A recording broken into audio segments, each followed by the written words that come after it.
ఇవాళ విశారదన్ మహారాజ్ గారు 1,00,000 కిలోమీటర్ల మా భూమి రథయాత్రను ముందటేసుకున్నారా.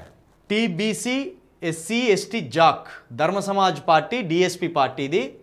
తేదీ ఏప్రిల్ 14, 2025 నుండి జూలై 11, 2028 వరకు ఆదిలాబాద్ నుండి హైదరాబాద్ వరకు 3 సంవత్సరాల 3 నెలలు తెలంగాణలో బీసీ ఎస్సీ ఎస్టీల రాజ్య స్థాపనకై ప్రజల సమస్యల పరిష్కారం కోసం ప్రభుత్వంపై పోరాటానికి డాక్టర్ విశారదన్ మహారాజు 1,00,000 కిలోమీటర్ల మా భూమి రథయాత్ర. ఈ రథయాత్ర యొక్క ముఖ్య ఉద్దేశం ఏంటంటే అధికారం. ఎస్సీ బీసీ ఎస్టీల కోసం అధికారాన్ని చేపట్టడానికి వాళ్ళలో ఆలోచనను, మానసిక పరివర్తనను, ఓటు పరివర్తనను, ఓటు రాజకీయాన్ని గడప గడప నుండి మన ఓట్లు మనకే, మన సీట్లు మనకే, మన అధికారం మనదే అనే నినాదం కోసం మా భూమి రథయాత్ర అనే 1,00,000 కిలోమీటర్ల ప్రయాణాన్ని ఈరోజు ఆదిలాబాద్ నుండి విశారదన్ మహారాజ్ గారు ప్రారంభించబోతున్నారు.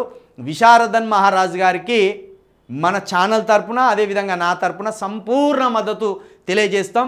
మీరు ఏ ప్రోగ్రాం ఏ జిల్లాలో చేసినా, ఈ రథయాత్ర ఎక్కడి నుండి ఎక్కడికి జరిపినా మీ రథయాత్రకు సంబంధించిన పూర్తి లైవ్ అప్డేట్స్ని ఈ తెలంగాణలో ఉన్న 99% పేద ప్రజలకు చేరవేసే బాధ్యతను మేము కూడా మా భుజాన మీద ఎత్తుకుంటాం. దయచేసి ఇది ఈరోజు అంబేద్కర్ గారి జయంతి.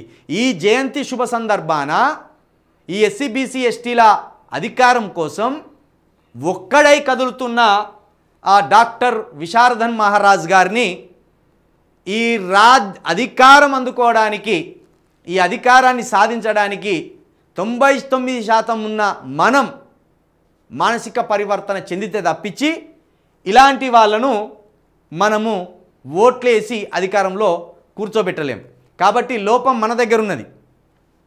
ఇప్పుడు ఎస్సీ బీసీ ఎస్టీలకు సంబంధించి నాయకుడు ఈయన ఒక్కడే, ఎవరు లేరు. గత 13 సంవత్సరాలుగా ఇదే డిఎస్పి జెండా కింద ఆ జెండాను పట్టుకొని ఒక్కడై కదులుతున్నాడు. గత ఎన్నికల్లో దగ్గర 68,000 ఓట్లను సంపాదించగలిగిన వీళ్ళు. 1% వస్తే బాగుండేది.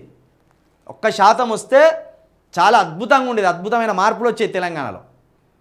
కాబట్టి రానున్న 2028 ఎన్నికల టార్గెట్గా విశారదన్ మహారాజ్ గారు మా భూమి రథయాత్రతోటి ప్రజల్లోకి పోతున్నాడు. ఖచ్చితంగా ఇదే విశారదన్ మహారాజు గారికి సహకరిస్తూనే మనం కూడా మరొక వేదికను ఏర్పాటు చేసి ఆ వేదిక నుండి కూడా ఈ ఎస్సీ బీసీ ఎస్టీలను, ఈ తెలంగాణ సమాజాన్ని పోగేసే ఆలోచనను కూడా మనం చేస్తున్నాం.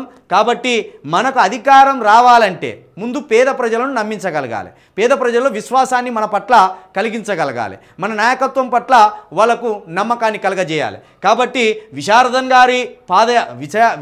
గారి మా భూమి రథయాత్ర అలాంటి నమ్మకాన్ని ఈ ఎస్సీ బీసీ ఎస్టీల్లో కలిగిస్తుందని సంపూర్ణ విశ్వాసాన్ని నేను తెలియజేస్తూ ఇదే విశారదన్ మహారాజ్ గారికి మీ వంతు ఆర్థిక సహాయాన్ని కూడా అందించండి. ఎందుకంటే ఇది దాదాపు 3 సంవత్సరాల 3 నెలల సుదీర్ఘమైన రథయాత్ర కాబట్టి ఈ రథయాత్రలో కొన్ని వందల మంది పాల్గొంటారు. కాబట్టి వాళ్ళకు తిండి ఖర్చులు ఉంటాయి, వాటి నీటి ఖర్చులు ఉంటాయి, వాళ్ళకు పడుకోవడానికి ఎక్కడ పడుకోవాలో కూడా అక్కడ వాళ్ళు స్టే చేయడానికి కూడా ఖర్చులు ఉంటాయి, వాళ్ళకు ఆరోగ్య సమస్యలు వస్తే పెట్టడానికి కూడా మనమే పెట్టాలి.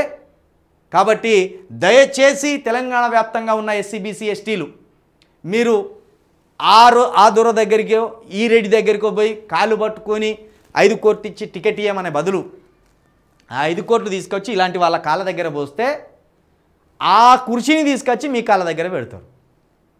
కాబట్టి పైసలున్న ఎస్సీ బీసీ ఎస్టీలేమో ఆధిపత్య కులాల దగ్గరికి పోయి అడక తింటున్నారు. పైసలు లేని ఎస్సీ బీసీ ఎస్టీలేమో మనకు అధికారం కావాలనుకుంటున్నారు. అయితే ఈ పైసలు లేని ఎస్సీ బీసీ ఎస్టీల ద్వారా అధికారం తీసుకురావచ్చు మనం. కానీ ఈ పైసలు లేని ఎస్సీ బీసీ ఎస్టీలు ఏం చేస్తాను, ఎన్నికలు వచ్చిన టైంలో పైసలు ఉన్న ఎస్సీ బీసీ ఎస్టీలు డబ్బులు ఇస్తే ఈ డబ్బులు తీసుకొని వాళ్ళ కోట్లు ఎత్తాం. అక్కడ మనం ఫెయిల్ అవుతున్నాం. కాబట్టి ఈసారి మనం ఏం చేయాలి, పేదలైన ఎస్సీ బీసీ ఎస్టీలు కావచ్చు, లేకపోతే రెడ్డిలు కావచ్చు, వెలమలు కావచ్చు, ఈ పేదోళ్ళంతా కలిసి ఒక జట్టు కట్టి పేదోళ్ళు పార్టీలు పెట్టింది కదా, రూపాయి మీకు ఇయ్యము, అధికారంలోకి వస్తే రూపాయి మీ దగ్గర నుంచి మేము తీసుకోము, మీకు ఏ పని కావాలో చేసి పెడతాం ఫ్రీగా. అనే నినాదంతో మనం ప్రజల్లోకి వెళ్తే కనుక, వాళ్ళలో మార్పు తెస్తే కనుక, ఆ ఓట్లు మనకు పడితే కనుక ఈ రాష్ట్రంలో జీరో అవినీతి పాలిటిక్స్ని తీసుకురావచ్చు. కాబట్టి అలాంటి ఆలోచనతో ముందుకెళ్తున్న విశారదన్ మహారాజ్కి మనం ప్రోత్సహిస్తూనే మనం కూడా ఒక వేదికను ఏర్పాటు చేసి ఈ తెలంగాణ ప్రజల కోసం ఫైట్ చేయవలసిన అవసరం ఉంటుందని మరొకసారి మీ అందరికీ తెలియజేస్తున్నా.